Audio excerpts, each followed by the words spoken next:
اللہ تعالیٰ کے نام سے شروع جو بڑا ہی مہربان اور نہایت ہی رحم کرنے والا ہے۔ ایک روز عمر بن خطاب رضی اللہ تعالیٰ عنہ اپنے خلافت کے عہد میں امیر المومنین علی ابن طالب رضی اللہ تعالیٰ عنہ کے دولت خانے میں رونق افروز تھے کہ ایک قافلہ مکہ معظمہ کو روانہ ہوا اور ثابت رضی اللہ تعالیٰ عنہ نے جو زاہد میں سے تھے آ کر کہا مجھ کو میرے قافلے کے سپرد کر دیجئے تاکہ میں فراغت سے سفر کر سکوں۔ جب قافلہ سالار دونوں امیروں سے وداع ہونے آیا تو اس کی سفارش کر کے حوالے کر دیا گیا۔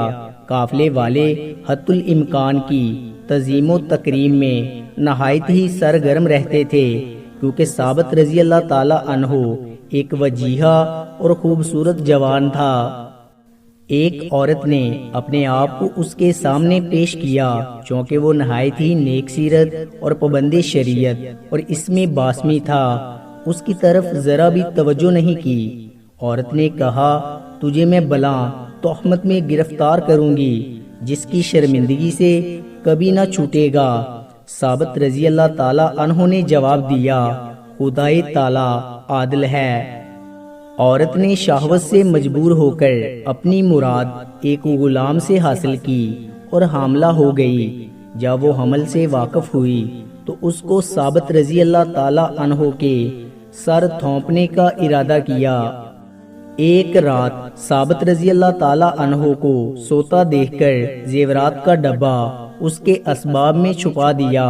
صبح کو شور مچا دیا کہ میرا مال چوری ہو گیا ہے۔ قافلہ سالار نے کہا اس جنگل میں ہم گنتی کے چند مرد ہیں، کوئی شہر اور گاؤں تو نہیں ہے کہ سوراخ نہ مل سکے گا۔ لوگوں کے اسباب میں تلاش کرو، کوئی یہاں سے باہر نہیں جا سکتا۔ سب کا اسباب دیکھا گیا، کہیں نہ ملا۔ عورت نے کہا ثابت رضی اللہ تعالیٰ عنہ کا اسباب بھی دیکھو۔ بعض مومنوں نے جو اس کے حالات سے خوب واقف کہا اس بزرگوار سے ایسی بد حرکت وقوع میں نہیں آ سکتی۔ عورت بولی میرا گمان اس پر ہے۔ جب تلاش کیا تو ڈبہ اس میں سے نکل آیا۔ بعد ازاں عورت نے کہا کہ یہ حمل بھی ثابت ہی کا ہے۔ ایک رات جبرن مجھ سے زنا کیا گیا تھا۔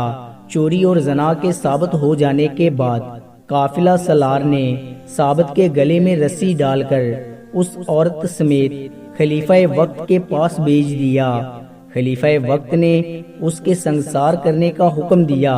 روایت میں ہے کہ اس روز مدینہ منورہ میں ہلچل پڑ گئی۔ جب یہ وحشت ناک خبر امیر المومنین کے گوش میں پہنچی تو امام حسن رضی اللہ تعالیٰ عنہ کو بھیجا کہ میرے آنے تک ثابت رضی اللہ تعالیٰ عنہ کو اسی طرح رہنے دے۔ ساتھ ہی خود بھی پہنچ گئے اور آپ حضرت عمر رضی اللہ تعالیٰ عنہ سے فرمایا تم سوچ سمجھ کر کیوں حکم نہیں دیا کرتے، خصوصاً قتل کے بات میں۔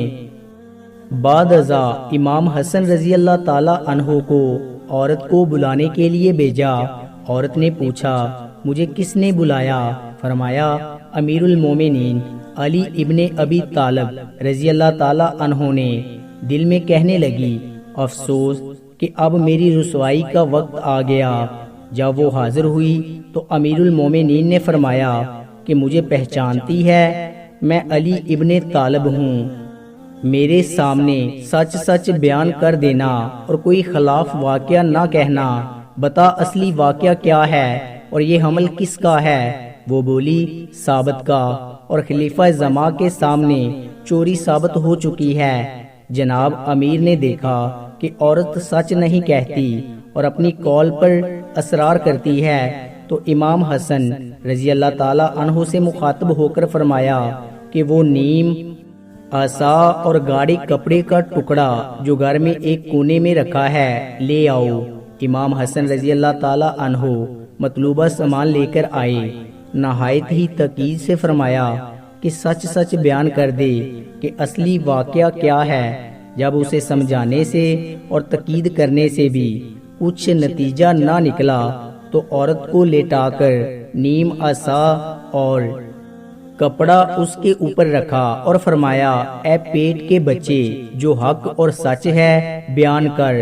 بحکم قادر مختار بولا میں عرض کرتا ہوں خدا ایک ہے، محمد مصطفیٰ صلی اللہ علیہ وآلہ وسلم خاتم الانبیاء ہیں اور علی مرتضیٰ حضرت محمد صلی اللہ علیہ وآلہ وسلم کے وصی اور خلیفہ برحق ہیں۔ جناب امیر نے فرمایا میں یہ بات نہیں پوچھتا، بتا تو کس شخص کا نطفہ ہے اور وہ زیور کا ڈبہ ثابت رضی اللہ تعالی عنہ کے اسباب میں کیوں کر پہنچا؟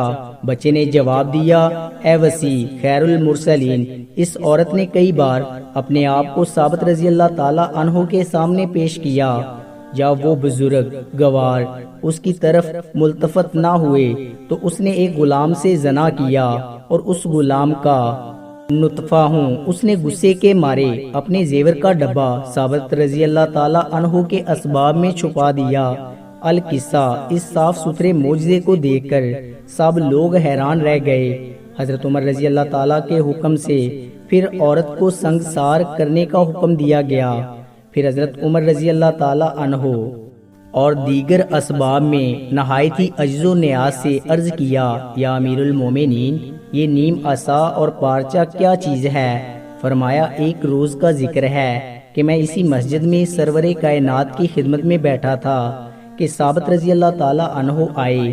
ان حضرت صلی اللہ علیہ وآلہ وسلم نے نہایت ہی لطف و مرحمت سے اس کی طرف دیکھ کر مجھ سے ارشاد فرمایا کہ ایک روز ثابت رضی اللہ تعالی عنہ کو ایک عورت زنا اور چوری کی تہمت لگائے گی، اس کے لیے سنگسار کرنے کا حکم دیا جائے گا۔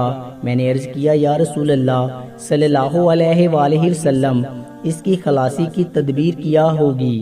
اس وقت یہ لکڑی اور کپڑے کا ٹکڑا مجھے دے کر فرمایا جب اس قسم کا قصہ پیش آئے تو اس لکڑی اور کپڑے کو عورت کے پیٹ پر رکھنا، نطفہ جو رحم میں ہوگا کلام کرے گا اور جو کچھ ہوگا بیان کر دے گا۔ حضرت عمر رضی اللہ تعالی عنہ نے اٹھ کر امیر المومنین کے دونوں آبرو کے درمیان بوسہ لیا اور ان کی دونوں دستے مبارک اپنی آنکھ پر پھیر کر فرمایا خدا کی قسم یا علی، حضرت صلی اللہ علیہ وآلہ وسلم کہ حقیقی جانشین آپ ہی ہیں، نہ کہ کوئی اور خدا تعالی۔ عمر رضی اللہ تعالی عنہ کو آپ کے بغیر ایک لحظ بھی اس دنیا میں نہ رکھے۔ 3 عادتیں مردوں میں بری مگر عورتوں میں اچھی ہوتی ہیں۔ نمبر 1 بخیل، نمبر 2 خود پسندی اور نمبر 3 بزدلی۔